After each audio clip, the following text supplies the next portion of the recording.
Hey guys, welcome back. Innikula video is going to be most interesting. Why? ஏன்னா இன்னைக்கு நம்ம case loss மட்டும் தான் பார்க்க போறோம். இதுல இருக்கிற எல்லா கேசஸ்மே உங்களுடைய மோஸ்ட் ஆஃப் த क्वेश्चंस இல்லனா உங்களுடைய மோஸ்ட் ஆஃப் த ப்ராப்ளம்ஸ்லயுமே அப்ளை பண்ற மாதிரியான கேசஸா தான் இருக்கு. ப்ராப்ளத்தோட சொல்யூஷன்ஸ் எழுதும்போது கூட இதுல இருக்கிற கேசஸ் எல்லாமே கண்டிப்பா அது கீழே கவர் ஆகும். கேஸ் லாஸ் படிக்கிறது இட்ஸ் ஆல்வேஸ் இன்ட்ரெஸ்டிங். ஏன்னா கேஸ் லாஸ்ன்றது ஏற்கனவே நடந்த ஒரு விஷயங்கள், இந்த மாதிரியான ஒரு சிச்சுவேஷன் இருந்ததுன்னா அதுக்கு எப்படி சொல்யூஷன் கொடுக்கலாம் அப்படின்றது ஒரு ரொம்ப பிராக்டிகாலிட்டியான விஷயம்ன்றதுனால எனக்கு கேஸ் லாஸ்னாலே ஜெனரலி ரொம்பவே பிடிக்கும். கான்ட்ராக்ட்ஸ்ல நம்ம பார்க்க போற மோஸ்ட் ஆஃப் த கேசஸ்மே ப்ரீ இண்டிபெண்டன்ஸ், அதாவது பிரைவேட் கவுன்சில் டிசைட் பண்ண கேசஸ் அந்த மாதிரி நிறைய இருக்கும். இல்லன்னா நிறைய யூரோப்பியன் டிசைடட் கேசஸா இருக்கும். ஏன்னா கான்ட்ராக்ட்ஸ் ஆக்டே நமக்கு தெரியும் 1872ல தான் எனாக்ட் பண்ணது. சோ கண்டிப்பா யார் எனாக்ட் பண்ணிருப்பாங்கன்னு நான் சொல்லவே வேண்டாம். இப்போ நான் டிஸ்கஸ் பண்ண போற கேசஸ் எல்லாமே தி மோஸ்ட் இம்பார்ட்டன்ட். சோ இந்த வீடியோவை ஃபுல்லா பாருங்க. So without further delay let's get started. Balfour versus Balfour. உங்களுடைய அண்டர்ஸ்டாண்டிங்க்கு Mrs Balfour versus Mr Balfour அப்படின்னு வச்சுக்கலாம். வைஃப் வந்து ஹஸ்பண்ட சூ பண்றாங்க. இந்த கேஸோட ஹஸ்பண்ட் அண்ட் ஒய்ஃப் ரெண்டு பேருமே வந்து ஸ்ரீலங்கன்ஸ். அவங்க வந்து வெக்கேஷனுக்காக இங்கிலாந்துக்கு போறாங்க. அண்ட் இங்கிலாந்து போனதுக்கு அப்புறம் கொஞ்ச நாள் வெக்கேஷன் முடிச்சுட்டு ரிட்டர்ன் பண்ணலாம்னு நினைக்கும் போது ஒய்ஃப்க்கு வந்து உடம்பு சரியில்லாம ஆயிருது. அதனால ஒய்ஃப் வந்து கொஞ்ச நாள் அங்கேயே இருந்து ட்ரீட்மெண்ட் எடுத்துக்கிட்டோம் அப்படின்னு சொல்லிட்டு ஒய்ஃப் அங்கேயே விட்டுட்டு ஹஸ்பண்ட் வந்து ஸ்ரீலங்காக்கு ரிட்டர்ன் ஆகுறாங்க. நீ வந்து எனக்கு மாசம் மாசம் இவ்வளவு காசை அனுப்பிடு அப்படின்னு ஹஸ்பண்ட் அண்ட் ஒய்ஃப் ரெண்டு பேரும் பேசி எல்லாம் முடிச்சுட்டு ஹஸ்பண்ட் திரும்பி ஸ்ரீலங்காக்கு வந்துடுறாரு. ஸ்டார்டிங்ல கொஞ்ச நாள் ஹஸ்பண்ட் கரெக்டா இந்த மாதிரியான அமௌண்ட் கொடுத்துட்டே இருக்காரு ஒய்ஃப்க்கு. கொஞ்ச நாள் ஆகுது, ஹஸ்பண்ட் அண்ட் ஒய்ஃப்க்கு ரெண்டு பேருக்கும் கொஞ்சம் பிரிவுகள் ஆகுது. அண்ட் ஹஸ்பண்ட் மொத்தமா காசு கொடுக்கறத நிறுத்திடுறாரு. அதனால ஒய்ஃப் என்ன பண்றாங்க, நாங்க ரெண்டு பேரும் ஆல்ரெடி ஒரு அக்ரிமெண்ட் போட்டுக்கிட்டோம். இந்த அக்ரிமெண்ட் மூலமா அவர் வந்து எனக்கு 30 பவுண்ட்ஸ் பெர் மந்த் எனக்கு தர வேண்டியது இருக்கு. இப்போ அவர் இந்த கான்ட்ராக்ட பிரீச் பண்ணிட்டாரு, நான் இதை என்போர்ஸ் பண்ண சொல்லி சூ பண்றேன் அப்படின்னு கேக்குறாங்க. ஆனா கோர்ட் என்ன சொல்றாங்க, இதை என்போர்ஸ் பண்ண முடியாதுன்னு சொல்றாங்க. ஏன் அப்படி சொல்றாங்க? ஏன்னா ரெண்டு பேத்துக்குள்ளே இருக்கிறது ஒரு டொமஸ்டிக் அக்ரிமெண்ட். உங்க ரெண்டு பேத்துக்கு நடுவே ஒரு கான்ட்ராக்ட் ஃபார்ம் பண்ணணும் அப்படின்ற இன்டென்ஷன் கிடையாது. அதாவது இன்டென்ஷன் டு கான்ட்ராக்ட் உங்க ரெண்டு பேத்துக்குள்ளேயும் இல்ல. சோ அப்படி இல்லாதப்போ இந்த கான்ட்ராக்ட என்போர்ஸ் பண்ண முடியாது அப்படின்னு கோர்ட் சொல்லிடுறாங்க. ஆனா ஒய்ஃப்க்கு ஜஸ்டிஸ் கிடைச்ச மாதிரி இல்ல, அப்படிதானே? சோ ஒய்ஃப் அவங்க ஜஸ்டிஸ்க்காக என்ன செய்யலாம் அப்படின்னு சொல்றாங்கன்னா, மெயின்டெனன்ஸ் கேட்டு சூ பண்ணா கண்டிப்பா அவங்களுக்கு மெயின்டெனன்ஸ் கொடுக்கப்படும் அண்ட் கொடுக்கப்பட்டது. Bennett versus Bennett. இந்த கேஸ்ல என்ன ஆகுதுன்னா, ஹஸ்பண்ட் வந்து ஒய்ஃப் கிட்ட ப்ராமிஸ் பண்றாரு, நான் உனக்கு மாசம் மாசம் இவ்வளவு அமௌண்ட் வந்து மெயின்டெனன்ஸா தந்துருவேன், உனக்கும் பையனுக்கும் சேர்த்து தந்துருவேன் அப்படின்னு சொல்றாரு. நீ அதுக்கு பதிலா நீ எனக்கு வந்து ஒரு அக்ரிமெண்ட் சைன் பண்ணும். அந்த அக்ரிமெண்ட்ல என்ன எழுதிருக்கா, நான் வந்து உனக்கும் பையனுக்கும் இவ்வளவு அமௌண்ட் மெயின்டெனன்ஸா தருவேன், ஆனா நீ வந்து ஃபியூச்சர்ல மெயின்டெனன்ஸ் கேட்டு கோர்ட்டுக்கு போக கூடாது அப்படின்னு அந்த அக்ரிமெண்ட்ல எழுதியிருக்கு. இத வந்து ஒய்ஃபா சைன் பண்ண வச்சிடாரு, ஒய்ஃபும் சைன் பண்ணிடுறாங்க. சில நாட்களுக்கு அப்புறம் என்ன ஆகுதுன்னா, ஹஸ்பண்ட் வந்து மெயின்டெனன்ஸ் தரத ஸ்டாப் பண்ணிடுறாரு. உடனே ஒய்ஃப் வந்து கோர்ட்ல கேஸ் போட்டு மெயின்டெனன்ஸ் கேக்குறாங்க. அப்போ ஹஸ்பண்ட் என்ன சொல்றாரு, இவங்க இந்த மாதிரி ஒரு அக்ரிமெண்ட் சைன் பண்ணாங்க, அதனால இந்த கேஸ் செல்லாது அப்படின்னு சொல்றாரு. ஆனா கோர்ட் என்ன சொல்றாங்க, agreement in restraint to legal proceedings வந்து வாய்ட், அதனால நீங்க ஒய்ஃப்க்கு மெயின்டெனன்ஸ் கொடுக்கணும் அப்படின்னு டிசைட் பண்றாங்க. Bolton versus Jones. இந்த கேஸோட டிஃபரண்ட் ஜோன்ஸ் என்ன பண்றாரு அப்படின்னா, சில பைப்பிங் எல்லாம் வேணும் அப்படின்னு சொல்லி கேட்டுட்டு ப்ரோக்லஹஸ்ட் அப்படின்ற ஒருத்தர் கிட்ட வந்து லெட்டர் மூலமா ஆர்டர் கொடுக்குறாரு. இந்த ப்ரோக்லஹஸ்ட் அவர் தான் வந்து அந்த கம்பெனியோட ஓனர். ஆனா என்ன ஆகுதுன்னா, அந்த கம்பெனிய போல்டான், அதாவது நம்மளுடைய பிளைண்டிஃப் வந்து டேக் ஓவர் பண்ணிடுறாரு. இது வந்து நம்மளுடைய டிஃபரண்ட் ஜோன்ஸுக்கு தெரியாது. இப்போ அந்த கம்பெனியோட புது ஓனர் இருக்காருல்ல போல்டன், அதாவது நம்ம பிளைண்டிஃப், அவர் வந்து என்ன பண்ணிடுறாரு, அந்த பைப்பிங்ஸ் எல்லாத்தையும் டெலிவர் பண்ணிடுறாரு. இப்போ இதுக்கு ஜோன்ஸ் வந்து காசு கொடுக்கல. உடனே போல்டன் வந்து ஜோன்ஸ்ட காசு கேக்குறாரு. ஜோன்ஸ் வந்து நான் தரமாட்டேன் அப்படின்னு சொல்லிடுறாரு. உடனே அந்த கம்பெனியோட புது ஓனர், அதாவது போல்டன் இருக்காருல்ல, அவர் வந்து கேஸ் போட்டுறாரு. அப்ப ஜோன்ஸ் வந்து என்ன சொல்றாருன்னா, நான் வந்து இந்த லெட்டரை ப்ரோக்லஹஸ்டுக்கு தான் எழுதினேன். அண்ட் எங்க ரெண்டு பேருக்குள்ளயும் ஏற்கனவே ஒரு அக்ரிமெண்ட் இருக்கு, ஒரு செட் ஆஃப் அக்ரிமெண்ட் இருக்கு. இப்போ வந்து ஒருத்தர் வந்து என்கிட்ட இவ்வளவு காசு தர வேண்டியது இருக்கு. ஆனா நான் வந்து என்ன பண்ணிக்கிறேன், அவங்க கிட்ட இந்த பொருட்களை ஆர்டர் கொடுத்துறேன். இந்த பொருட்களும் அந்த அமௌண்ட்டுக்கு வந்து சரியா போறதுனால இப்ப அவங்க காசு தர வேண்டாம், அந்த பொருள் தரது மூலமா அந்த காசு டேலி பண்ணிக்கலாம் அப்படின்றதுதான் அந்த செட் ஆஃப் அக்ரிமெண்ட். எங்க ரெண்டு பேருக்கு நடுவுல ஏற்கனவே இந்த ஒரு செட் ஆஃப் அக்ரிமெண்ட் இருக்குன்றதுனாலதான் நான் இந்த பொருட்களை இவர்கிட்ட ஆர்டர் பண்ணேன். நான் ஆர்டர் பண்ணதோட நோக்கமே அதை ஃப்ரீயா வாங்கணும்ன்றதுதான் அப்படின்னு ஜோன்ஸ் வந்து கோர்ட்ல சொல்றாரு. கோர்ட்டும் வந்து இந்த இடத்துல ஜோன்ஸோடைய ஆர்குமெண்ட் அக்செப்ட் பண்ணிக்கிறாங்க. டியூட்டன் வெர்சஸ் போல். இந்த கேஸ்ல என்ன ஆகுதுன்னா, ஃபாதர் வந்து சில ஓக் ட்ரீஸ் வச்சிருக்காரு. அண்ட் ஒரு நாள் வந்து அவர் வந்து அந்த ஓக் ட்ரீஸை வெட்டி அதுல வர காசு மூலமா அவருடைய மகளுக்கு கல்யாணம் பண்ணணும் அப்படின்னு நினைக்கிறாரு. அதனால அவர் அந்த ட்ரீஸ் எல்லாம் வெட்ட போறாரு.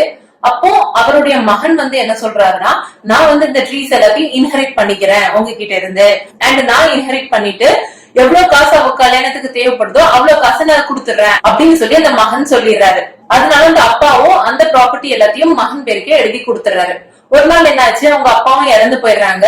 அந்த பையன் என்ன பண்றான், அவன் எவ்வளவு காசை கொடுத்துறேன் அப்படின்னு சொன்னாலும் அவ்வளவு காசை கொடுக்கவே இல்லை. இப்ப அந்த மகள் வந்து அதை கேட்டு சூ பண்றான். சோ இப்போ இந்த கான்ட்ராக்ட பார்த்தோம்னா இது வந்து நம்ம பிரிவிட்டி ஆஃப் கான்ட்ராக்ட் இல்லனா பிரிவிட்டி ஆஃப் கன்சிடரேஷன் அப்படின்னு சொல்லுவோம். அதாவது இந்த இடத்துல அந்த டாட்டர் வந்து third person to A contract. ஏன்னா இந்த கான்ட்ராக்ட் வந்து அப்பாவுக்கும் மகனுக்கும் நடுவுல தான் நடக்குது. அதாவது இந்த ட்ரீஸ வந்து நான் வாங்கிக்கிறேன், இவ்வளவு காசு உங்களுக்கு கொடுத்துறேன் அப்படின்னு சொல்லிட்டு அவங்க ரெண்டு பேத்துக்குள்ளதான் போட்டுக்கிறாங்க. ஆனா இதோடைய பெனிஃபிட் யாருக்கு கிடைக்குன்னா அந்த மகளுக்கு, அந்த டாட்டருக்கு கிடைக்குது.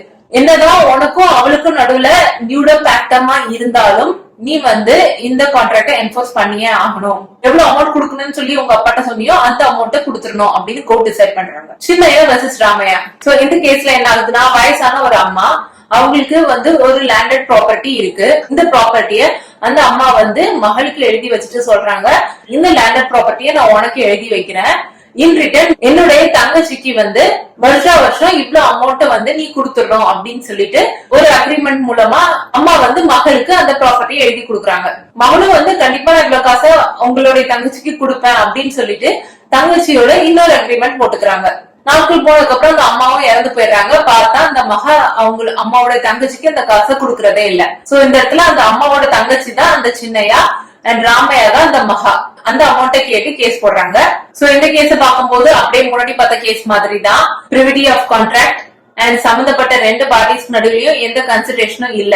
அப்படி இருந்தாலும் கூட அந்த டாட்டர் வருஷம் அக்ரிமெண்ட் போட்டபடி இந்த காசை கொடுத்துதான் ஆகணும் அப்படின்னு கோர்ட் டிசைட் பண்றாங்க. ரங்கநாயகம் வெர்சஸ் ஆழ்வார் ஷெட்டி. இந்த கேஸ்ல என்ன ஆகுதுன்னா, ஒரு யங் விடோ, அதாவது அவங்களுடைய ஹஸ்பண்ட் வந்து இறந்து போயிட்டாங்க. அந்த இறந்து போன ஹஸ்பண்டுடைய பாடி வச்சுட்டு நீ வந்து ஒருத்தனை காமிச்சிட்டு இவனை வந்து அடாப்ட் பண்ணலன்னா உன்னுடைய ஹஸ்பண்டோடைய பணத்தை வந்து நாங்க எரிக்க விட மாட்டோம் அப்படின்னு சொல்லி போர்ஸ் பண்ணி அவளை வந்து அந்த ஒரு பையனை அடாப்ட் பண்ண வைக்கிறாங்க.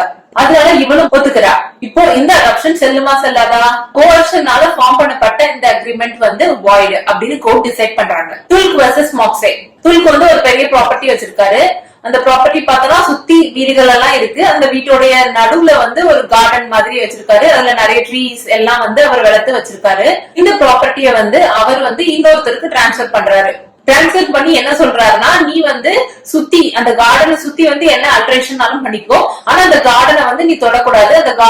அந்த கார்டன்ல இருக்கிற ட்ரீஸ் எல்லாம் வெட்டிட்டு அதுல எந்த விதமான கன்ஸ்ட்ரக்ஷனும் நீ பண்ணக்கூடாது அப்படின்னு சொல்லி ஒரு கண்டிஷன் போட்டு அந்த ப்ராப்பர்ட்டியை விற்கிறாரு. அண்ட் அதுல அவர் சொல்லிட்டாரு, இந்த ப்ராப்பர்ட்டி இன் ஃபியூச்சர் யார் வாங்கினாலும் சரி அவங்க அந்த நடுவுல இருக்கிற ட்ரீஸை வந்து வெட்டக்கூடாது, நடுவுல எந்த கன்ஸ்ட்ரக்ஷனும் பண்ணக்கூடாது, அந்த கார்டனாவே இருக்கணும் அப்படின்னு ஒரு கண்டிஷன் போட்டுட்டு அந்த ப்ராப்பர்ட்டியை வித்துறாரு. சோ நாட்கள் போக போக இந்த ப்ராப்பர்ட்டி ஒருத்தங்க கை மாறி இன்னொருத்தங்க கிட்ட போகுது, இன்னொருத்தங்க கை மாறி இன்னொருத்தங்க கிட்ட போகுது, அப்படி நிறைய ஆட்கள் கை மாறி போயிட்டே இருக்கு. இப்ப அந்த ப்ராப்பர்ட்டி மாக்ஸே, அதாவது நம்மளுடைய கேஸோட டிஃபெண்டன்ட் கையில இருக்கு. இப்போ டிஃபெண்டன்ட் என்ன நினைக்கிறாருன்னா, அந்த கார்டன் எல்லாத்தையும் வெட்டி அந்த இடத்துல வீடுகள் கட்டிடலாம் அப்படின்னு பிளான் போடுறாரு. இப்ப துல்க் வந்து அவருக்கு அகேன்ஸ்டா கேஸ் போடுறாரு. இந்த கார்டனை விற்க கூடாதுன்ற கோவனன்ட் வந்து லேண்ட விற்கும் போதே நான் வச்ச கோவனன்ட், அண்ட் இது வந்து இன் ஃபியூச்சர் யார் வாங்கினாலும் சரி இந்த கோவனன்ட் அந்த லேண்டோட ரன் ஆகணும் அப்படின்னு சொல்லி அவர் கேக்குறாரு. கோர்ட்டும் துல்கோட ஆர்குமெண்ட் அக்செப்ட் பண்ணிக்கிறாங்க. இதுதான் நம்ம covenant running with the land அப்படின்னு சொல்லுவோம். இத வந்து சட்டம் அங்கீகரிக்குது. அதனால அந்த கார்டனை வெட்டக்கூடாது அப்படின்னு கோர்ட் டிசைட் பண்றாங்க. அண்ட் அவர் வந்து அந்த ட்ரீஸை கட் பண்ணக்கூடாது அப்படின்னு சொல்றது ஒரு நல்ல இன்டென்ஷனோட சொல்ற கூடிய விஷயம் தான். அதனால கோர்ட்டும் வந்து அவருடைய ஆர்குமெண்ட் அக்செப்ட் பண்ணிக்கிறாங்க. R versus Clark. இந்த கேஸோட டிஃபெண்டன்ட் ஃபுல் நேம் இவன் கிளார்க். இந்த இடத்துல ஆர்ன்றத ரெஜினா அப்படின்னு சொல்லுவாங்க. அதாவது குயின் இல்லனா கிரவுன் அவங்களதான் குறிக்கும். இப்போ இங்க கேஸ் போடும்போது நம்ம சொல்லுவோம் இல்லையா, வெர்சஸ் ஸ்டேட் ஆஃப் தமிழ்நாடு, இல்ல சுப்ரீம் கோர்ட்ல கேஸ் நடந்துச்சுன்னா யூனியன் ஆஃப் இந்தியா அந்த மாதிரி எல்லாம் போடுறோம் இல்லையா. இங்க நம்ம ஸ்டேட் யூனியன் ஆஃப் இந்தியான்னு சொல்றது அங்க கிரவுன் குறிக்கும், அதான் ஆர் அப்படின்னு சொல்லி போடுவாங்க. சோ ஒரு நாள் கவர்மெண்ட் சார்பா வந்து ஒரு ஆட் கொடுக்குறாங்க. இந்த மாதிரி வந்து ஒரு மர்டரர் இருக்காரு, அவரை பத்தின இன்ஃபர்மேஷன் வந்து யார் கொடுக்காங்களோ அவங்களுக்கு 1000 பவுண்ட் ரிவார்டா கொடுக்கப்படும் அப்படின்னு சொல்லிட்டு கவர்மெண்ட்ல இருந்து போடுறாங்க. இந்த கேஸ்க்கு சம்பந்தமா இவன் கிளார்க், அதாவது இந்த கேஸோட ரெஸ்பாண்டன்ட்ட வந்து அரெஸ்ட் பண்ணிடுறாங்க போலீஸ். அரெஸ்ட் பண்ணி விசாரிக்கும் போது அவர் வந்து சில இன்ஃபர்மேஷன் கொடுக்கறாரு. அந்த இன்ஃபர்மேஷனை வச்சு இன்னும் 2 பேரை போலீஸ் அரெஸ்ட் பண்றாங்க. அண்ட் இந்த கேஸ் வந்து கோர்ட்ல நடக்கும்போது இவர் வந்து ரிலீஸ் பண்ணப்படுறாரு. அதாவது இவன் கிளார்க் வந்து ரிலீஸ் பண்ணப்படுறாரு. ஆனா அவர் யாரு 2 பேரை காமிச்சாரோ அவங்க 2 பேரும் வந்து கன்விக்ஷன் பண்ணப்படுறாங்க. இப்போ இவர் வெளியே வந்துட்டாரு இல்லையா, அதனால இவர் வந்து இந்த ரிவார்ட் அமௌண்ட் வந்து எனக்கு வேணும், ஏன்னா நான் இன்ஃபர்மேஷன் கொடுத்ததுனாலதான் இந்த கன்விக்ஷன் நடந்தது அப்படின்னு சொல்லி கேட்டு கோர்ட்ல சியூ பண்றாரு. இந்த ரிவார்டை கிளைம் பண்றதுக்கு நீ கவர்மெண்ட் சைட்ல கொடுத்த ஆஃபரை அக்செப்ட் பண்ணி அந்த விஷயங்கள சொல்லியிருந்தேன்னா உனக்கு இந்த ரிவார்டு உண்டு. ஆனா இவருடைய சிச்சுவேஷன் அந்த மாதிரி நடக்கல, சோ நீ இந்த கேஸ்ல காம்பன்சேஷன் கேட்க முடியாது அப்படின்னு கோர்ட் அவர் கேஸை டிஸ்மிஸ் பண்ணிடுறாங்க. Mrs Carlill versus Carbolic Smoke Ball Coal Limited. So இந்த கேஸோட டிஃபரண்ட் வந்து ஒரு ஆட் குடுக்குறாங்க. என்னன்னா அவங்க வந்து ஒரு ஸ்மோக் பால் அப்படின்றது ஒரு மெடிசன். அந்த மெடிசன் வந்து யார் யூஸ் பண்ணாங்களோ அவங்களுக்கு வந்து ஃப்ளூ, இன்ஃபுளுன்சா வரவே வராது அப்படின்னு சொல்லி அவங்க ஒரு ஆட் குடுக்குறாங்க. இந்த ஆட் வந்து அவங்க எப்ப குடுக்குறாங்கன்னா, சில சமயம் பார்த்தோம்னா நம்ம ஒரு இடத்துல வந்து ஏதோ ஒரு நோய் வந்து ரொம்ப அதிகமா அந்த டைம்ல பரவிக்கிட்டே இருக்கும். அந்த மாதிரி ஒரு டைம்ல தான் இவங்க வந்து இந்த ஆடை குடுக்குறாங்க. அதாவது அந்த ஏரியால இன்ஃபுளுன்சா, அதாவது ஃப்ளூ, ஃபீவர் மாதிரி ஒரு டிசீஸ் அது வந்து ரொம்ப அதிகமா பரவிட்டு இருந்த அந்த டைம்ல வந்து இந்த கம்பெனி இப்படி ஒரு ஆடை குடுக்குறாங்க. எங்களுடைய ப்ராடக்ட யூஸ் பண்ணதுக்கு அப்புறம் கூட உங்களுக்கு யாருக்காவது இன்ஃபுளுன்சா ஆச்சுன்னா நான் வந்து உங்களுக்கு 100 பவுண்ட்ஸ் வந்து உங்களுக்கு தருவேன் அப்படின்னு சொல்லிட்டு அவங்க ஆட் குடுக்குறாங்க. இவங்க கொடுத்த ஆடை வந்து மக்கள் இன்னும் நம்பணும்னு சொல்லிட்டு ஒரு நாள் ஒரு பப்ளிக் பேங்க்ல வந்துட்டு 1000 பவுண்ட்ஸ் வந்து அவங்க டெபாசிட் கூட பண்றாங்க. இந்த ஆஃபரை நம்ம ஜெனரல் ஆஃபர்னு சொல்லுவோம். ஏன்னா இந்த ஆஃபர் ஜெனரல் பப்ளிக் யாருனாலும் ஒத்துக்கலாம் அப்படின்ற மாதிரி கொடுத்ததுனால இது வந்து ஜெனரல் ஆஃபர் ஆகும். இந்த ஆடை பார்த்தவங்க தான் மிஸ்ஸஸ் கார்லில். அவங்க என்ன பண்றாங்க, இந்த ஸ்மோக் பால வாங்கி யூஸ் பண்றாங்க. அவங்க யூஸ் பண்ணதுக்கு அப்புறம் கூட பார்த்தோம்னா அவங்களுக்கு ஃபீவர் எல்லாம் ஆயிருது. அதனால அவங்க என்ன பண்றாங்க, அந்த கம்பெனிக்கு ஒரு லெட்டர் எழுதி இந்த மாதிரி உங்க ப்ராடக்ட நான் யூஸ் பண்ணேன், எனக்கு இருந்தும் கூட ஃபீவர் ஆயிடுச்சு, சோ நீங்க ரிவார்ட் அமௌண்ட் எனக்கு தரணும் அப்படின்னு கேக்குறாங்க. உடனே கம்பெனி அதை நம்பல. சோ நீங்க கம்பெனிக்கு வந்து நீங்க இந்த ப்ராடக்ட் யூஸ் பண்ணுங்க, எந்த மாதிரி மெத்தட் எல்லாம் சொல்றோமோ அந்த மெத்தட் எல்லாம் ஃபாலோ பண்ணி நீங்க யூஸ் பண்ணணும், அப்பதான் இது ஒர்க் ஆகும் அப்படின்னு சொல்லி சொல்றாங்க. அண்ட் அதுக்கப்புறம் அவங்க கம்பெனிக்கும் போய் அவங்க சொன்ன ப்ரொசீஜர் மூலமாவும் யூஸ் பண்றாங்க. ஸ்டில் தென் அவங்களுக்கு இன்ஃபுளுன்ஸ் திருப்பியும் ஆகுது. சோ இப்ப நீங்க எனக்கு ரிவார்ட் தரணும் அப்படின்னு சொல்லி திருப்பியும் கேக்குறாங்க. ஆனா அந்த கம்பெனி சார்பா தர மறுத்துறாங்க. உடனே இவங்க கோர்ட்ல போய் சூ பண்ணி அந்த ரிவார்ட் அமௌண்ட்டை கேக்குறாங்க. அப்போ டிஃபரண்ட் வந்து என்ன சொல்றாரு, நான் வந்து ஜெனரல் ஆஃபர் தான் கொடுத்தேன், இதை வந்து யாருனாலும் அக்செப்ட் பண்ணலாம், எப்படினாலும் ஃபாலோ பண்ணிக்கலாம் அப்படின்னு இருக்கும்போது யாரும் வந்து இதை உண்மையா ஃபாலோ பண்றாங்கன்னு சொல்லி இருக்காது இல்லையா, அதனால இதுக்கெல்லாம் ரிவார்ட் அமௌண்ட் கொடுக்க முடியாது அப்படின்னு சொல்றாங்க. அப்ப கோர்ட் என்ன சொல்றாங்க, அந்த டேர்ம்ஸ் அண்ட் கண்டிஷனை யாரெல்லாம் ஃபாலோ பண்றாங்களோ அவங்க எல்லாம் அதை அக்செப்ட் பண்ணிட்டாங்கன்னு தான் அர்த்தம். அண்ட் மோர் ஓவர் இந்த பர்டிகுலர் கேஸ்ல அவங்க உங்க கம்பெனிக்கு வந்தும் கூட அந்த ப்ராடக்ட் ட்ரை பண்ணிருக்காங்க. நீங்க உங்களுடைய ஜெனியூனஸ் காட்டுறதுக்காண்டிதான் இவ்வளவு அமௌண்ட் ஒரு பப்ளிக் பேங்க்ல போய் டெபாசிட்டும் பண்ணீங்க, இப்போ ரிவார்டா தர மாட்டேன்னு சொன்னா நியாயம் இல்ல அப்படின்னு சொல்லிட்டு கோர்ட் அந்த ரிவார்ட் அமௌண்ட்டை கொடுக்கணும்னு சொல்லி ஆர்டர் போடுறாங்க. லால்மன் சுக்லா வெர்சஸ் கௌரி டத். இந்த கேஸோட டிஃபரண்ட் வந்து கௌரி டத் அவங்களுடைய நெஃப்யூ வந்து ஒரு நாள் காணாம போயிடுறாரு. அதனால கௌரி டத் என்ன பண்றாங்க, அவங்களுடைய சர்வன்ட், அதாவது நம்மளுடைய பிளைண்டிஃப் காணாம போயிட்டானே அவனை கண்டுபிடிச்சிட்டு வந்து என்கிட்ட சேரு அப்படின்னு சொல்லி அனுப்புறாங்க. அண்ட் அந்த சர்வன்ட்டும் அந்த பையனை தேடி போயிடுறாரு.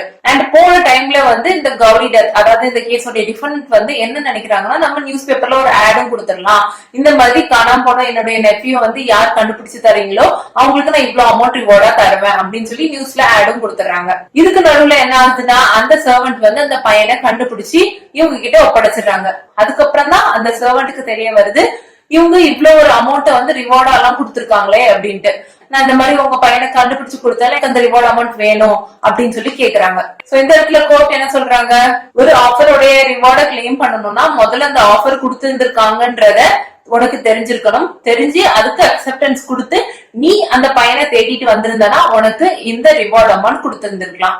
ஆனா இந்த இடத்துல நீ அந்த பையனை எப்ப தேடிட்டு வந்த, உன்னுடைய மாஸ்டர் வந்து தேடி கண்டுபிடிச்சு கொண்டுட்டு வா அப்படின்னு சொன்னதுக்காக தான் நீ கண்டுபிடிச்சு கொடுத்துட்டு வந்த, அதனால உனக்கு இந்த ரிவார்ட் அமௌண்ட் கொடுக்க முடியாது அப்படின்னு கோர்ட் டிசைட் பண்றாங்க. Harris versus Nicholson. இந்த கேஸ்ல என்ன ஆகுதுன்னா, நிக்கல்சன் அதாவது டிஃபரண்ட் இருக்காருல, பர்னிச்சர் சேலுக்கு வந்து ஆட் கொடுத்துறாரு. ஹாரிஸ் என்ன பண்றாருன்னா, எந்த இடத்துல இந்த மாதிரியான சேல் எல்லாம் நடக்குதோ அந்த இடத்துல பர்னிச்சர் வாங்குறதுக்காண்டி வராரு. அதுக்கப்புறம் தான் அவருக்கு தெரிய வருது அந்த பர்னிச்சர் சேல வந்து கேன்சல் பண்ணிடுறாங்க அப்படின்ட்டு. இப்போ ஹாரிஸ் வந்து நிக்கல்சனை சூ பண்றாரு. எதுக்குன்னா, நீ இந்த மாதிரி சேல வந்து அனௌன்ஸ் பண்ணிருந்த, அதனால பர்னிச்சர் வாங்குறதுக்காண்டி நான் இவ்வளவு தூரம் வந்தேன், எனக்கு இவ்வளவு எக்ஸ்பென்ஸ் ஆயிடுச்சு, கடைசியில பார்த்தா நீ கேன்சல் பண்ணிட்ட, அதனால நீ எனக்கு இவ்வளவு அமௌண்ட் காம்பன்சேஷன் தரணும் அப்படின்னு சொல்லிட்டு அவர் கேட்கிறாரு. இப்போ கோர்ட்ல இருந்து என்ன சொல்றாங்கன்னா, டிஃபரண்ட் வந்து அவரோட இன்டென்ஷனை மட்டும்தான் எக்ஸ்பிரஸ் பண்ணாரு. அவர் சேல் பண்ணலாம்ன்றது அவரோட இன்டென்ஷன் அண்ட் அதை அவர் எக்ஸ்பிரஸ் பண்ணாரு. சோ இந்த இடத்துல அவர் ஆஃபர் கொடுத்துட்டு அதுக்கப்புறம் நீ அதை அக்செப்ட் பண்ணி அந்த இடத்துக்கு வந்திருந்தீங்கன்னா ஒரு வேலை அதை என்போர்ஸ் பண்ணி இருந்திருக்கலாம். ஆனா இந்த இடத்துல அவர் ஆஃபரே கொடுக்கல, ஜஸ்ட் இன்டென்ஷனை தான் எக்ஸ்பிரஸ் பண்ணிருக்காரு, அதனால உனக்கு ரெமெடி இல்ல அப்படின்னு கோர்ட் சொல்லிடுறாங்க. ஃபெல்த்ஹவுஸ் வெர்சஸ் பிண்ட்லி இந்த கேஸ்ல என்ன ஆகுதுன்னா, டிஃபரண்ட் வந்து அவருடைய ப்ராப்பர்ட்டி ஒரு ஹார்ஸ் இதெல்லாம் வந்து விக்கிறதுக்காண்டி ஒரு ஆப்ஷன் வந்து அனௌன்ஸ் பண்றாரு. இந்த ஆப்ஷன் தெரிய வந்து அவருடைய அங்கிள், அதாவது நம்ம பிளைண்டிஃப் வந்து, நான் வந்து உன்னுடைய ஹார்ஸ வந்து 30 பவுண்ட்ஸ்க்கு வாங்கிக்கிறேன், நீ இந்த லெட்டருக்கு வந்து ரிப்ளை பண்ணல அப்படின்னா ஹார்ஸ வந்து எனக்கு விசிட்டதா அர்த்தம் அப்படின்னு சொல்லிட்டு அவர் லெட்டர் அனுப்பிடுறாரு. இந்த கேஸோட டிஃபரண்ட் வந்து அந்த லெட்டருக்கு எந்த ரிப்ளையுமே கொடுக்கல. அண்ட் அதுக்கு நடுவுல அந்த டிஃபரண்ட் வந்து அந்த ப்ராப்பர்ட்டியும் சரி அந்த ஹார்ஸையும் சரி வேற ஒருத்தங்க கைக்கு வித்துறாரு. இப்ப இந்த அங்கிள் வந்து இந்த நெஃப்யூ சூ பண்றாரு. இந்த மாதிரி எங்க 2 பேத்துக்குள்ளே அக்ரிமெண்ட் இருக்கு, நான் வந்து இந்த மாதிரி லெட்டரை வந்து அவர்கிட்ட கொடுத்தேன், இதுக்கு அவர் ரிப்ளையே பண்ணல, சோ அக்செப்டன்ஸ் தானே அர்த்தம் அப்படின்னு சொல்லி அவர் வந்து கேட்டு இந்த ஹார்ஸை எனக்கு தான் திருப்பி விற்கணும் அப்படின்னு சொல்லி கேக்குறாங்க. கோர்ட் என்ன சொல்றாங்க, இந்த இடத்துல சைலன்ஸ் அக்செப்டன்ஸ் அப்படின்னு நம்ம ஒத்துக்க முடியாது, உங்களுக்கு ரெமெடி கிடையாது அப்படின்னு கோர்ட் சொல்லிடுறாங்க. டெய்லர் வெர்சஸ் கார்வெல் இந்த கேஸோட டிஃபரண்ட் வந்து ஒரு மியூசிக் ஹால் வச்சிருக்காரு. அந்த மியூசிக் ஹால வந்து பிளைண்டிஃப் வந்து ஒரு நாளைக்கு 100 பவுண்ட்ஸ் அப்படின்னு சொல்லிட்டு வாங்குறாரு. எவ்ரிடே இந்த மியூசிக் ஹால்ல என்னென்ன ஃபங்க்ஷன்ஸ் எல்லாம் நடக்கும் அப்படின்றதெல்லாம் வந்து டிசைட் பண்ணி ஃபுல் பிளான்டா இருக்காரு. சோ ஒரு நாள் என்ன ஆகுதுன்னா, அந்த மியூசிக் ஹால் ஃபுல்லா எரிஞ்சு நாசமாயிருது. அதனால இவர் வந்து அவருடைய ஃபங்க்ஷன் அந்த மியூசிக் ஹால்ல நடத்த முடியாம போயிருது. அதனால பிளைண்டிஃப் வந்து இந்த மாதிரி எனக்கு நடத்த முடியாம போனதால எனக்கு நிறைய இழப்பாயிருச்சு, அந்த மியூசிக் ஹாலோடைய ஓனர் தான் எனக்கு இதை காம்பன்சேட் பண்ணணும் அப்படின்னு சொல்லிட்டு டிஃபரண்டா சூ பண்றாரு. கோர்ட் வந்து என்ன சொல்றாங்க, இந்த இடத்துல டாக்டர் ஆஃப் ஃப்ரஸ்ட்ரேஷன் கான்ட்ராக்டோடைய கன்சிடரேஷனோ, அதாவது அந்த மியூசிக் ஹாலோ அதுவே டிஸ்ட்ராய் ஆயிடுச்சு அப்படின்றதுனால இந்த கான்ட்ராக்ட் வாய்டா மாறிடும். சோ இத செல்ல வைக்க முடியாது.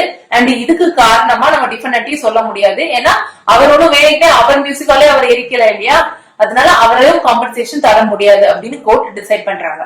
Krell vs Henry இந்த கேஸ் கொரோனேஷன் கேஸ் அப்படின்னு சொல்லுவாங்க. சோ என்ன ஆகுதுன்னா, இங்கிலாந்துல கிங் எட்வர்டோடைய கொரோனேஷன் ஃபங்க்ஷன் நடக்குது, அதாவது முடி சூடுற ஃபங்க்ஷன் அப்படின்னு சொல்லுவோம்ல. இந்த கேஸோடைய பிளைண்டிஃப் வந்து ஒரு பிளாட் ஓனர். கேஸோடைய டிஃபரண்ட் வந்து பிளைண்டிஃப் கிட்ட இருந்து அந்த பிளாட்டை வாங்குறாரு. ஏன் வாங்குறாரு அப்படின்னா, அந்த பிளாட்டோடைய சில ஃப்ளோர்ல இருந்து பார்த்தோம்னா ஊர்வலமா போவாங்கல்ல, சோ அந்த இது வந்து ரொம்ப அழகா தெரியும் அப்படின்றதுனால அந்த பிளாட்டை வந்து டிஃபரண்ட் வந்து அவங்க கிட்ட இருந்து வாங்குறாங்க.